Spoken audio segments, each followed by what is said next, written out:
adanya kejanggalan dua terdakwa kasus dugaan penyerangan terhadap Novel Baswedan, dibilah 9 pengacara Polri. Diberitakan bahwa kasus dugaan penyerangan terhadap Novel Baswedan kini tengah disidangkan. Namun proses hukum yang sedang berjalan kini memunculkan persepsi unlogik dari berbagai kalangan. Pasalnya dua terdakwa tersebut dibela oleh 9 pengacara dari Polri. Menanggapi hal itu, anggota tim advokasi Novel Saur Siagian mempertanyakan sikap Mabes Polri yang mengerahkan 9 orang pengacara untuk membela dua terdakwa penyerang penyidik KPK Novel Baswedan. Menurutnya, hal itu janggal karena kedua terdakwa, yakni Roni Bugis dan Rahmat Kadir, saat melakukan perbuatan pidana atau saat melakukan penyerangan terhadap Novel, disebut tidak sedang melaksanakan tugas kepolisian atau institusi. Tak cukup di situ. Kejanggalan lainnya, lanjut Saur, ke-9 pengacara tersebut tidak mengajukan eksepsi untuk para terdakwa. Hal itu Saur menduga merupakan bagian dari upaya mempercepat proses persidangan dibanding persidangan pada umumnya.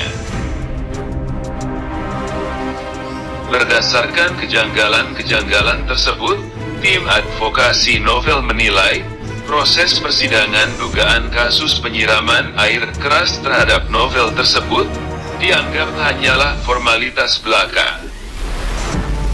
Sidang dilangsungkan cepat, tidak ada eksepsi, tidak berorientasi kepada mengungkap aktor intelektual, dan kemungkinan besar berujung hukuman yang ringan, ujar Saur dalam siaran persnya 19 Maret 2020.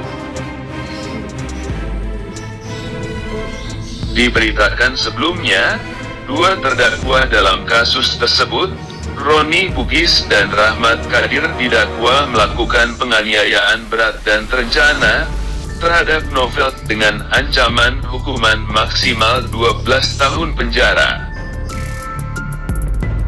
Para terdakwa yang disebut sebagai polisi aktif itu diduga melakukan aksinya lantaran rasa benci karena Novel dianggap mengkhianati institusi Polri. Mereka para terdakwa didakwa dengan primer pasal 355 ayat 1 KUHP contoh pasal 55 ayat 1 ke 1 KUHP dan subsidiar pasal 353 ayat 2 KUHP contoh pasal 55 ayat 1 ke 1 KUHP, serta lebih subsidiar dengan pasal 351 ayat 2 KUHP contoh pasal 55 ayat 1 ke 1 KUHP.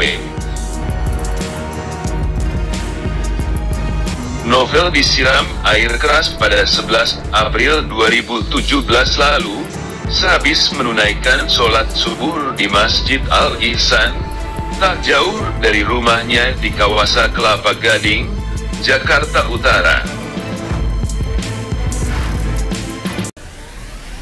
Akibat penyerangan dua terdakwa tersebut, Novel mengalami luka berat pada matanya sehingga menyebabkan gangguan penglihatan. Terkait adanya persepsi yang dinilai janggal itu, tak sedikit yang beranggapan bahwa hal itu merupakan dugaan gerbong permainan elit yang dipertontonkan. Sebabnya hingga saat ini, belum ada klarifikasi atau penjelasan lebih lanjut dari Mabes Polri. Sekian.